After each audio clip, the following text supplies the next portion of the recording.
Τα τραγούδια που λέγονταν για τη γιορτή της Πρωτοχρονιάς λέγονταν κάλατα, από τη ρωμαϊκή περίοδο.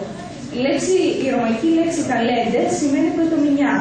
Ο μήνας τότε είχε 28 μέρες, ήταν δηλαδή σεληνιακός. Η αρχαία λέξη μήν σημαίνει αυτό ακριβώς, τη Νέα Σελήνη.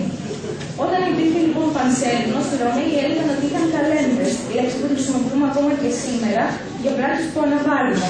Θα το αφήσουμε για τις καλέντες. Από αυτή τη λέξη δόθηκε η ονομασία και στα τραγούδια που λέγονταν για εκείνη την ημέρα. Όταν ήρθε ο χριστιανισμός, τα τραγούδια παρέμειναν, αλλά αφορούσαν πια μόνο στην εορτή της Πρωτοχρονιάς.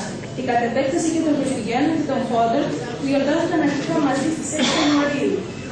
Κάλαντε επομένως είναι τα τραγούδια της Πρωτοχρονιάς και των συναφών εορτών. Να τα πούμε!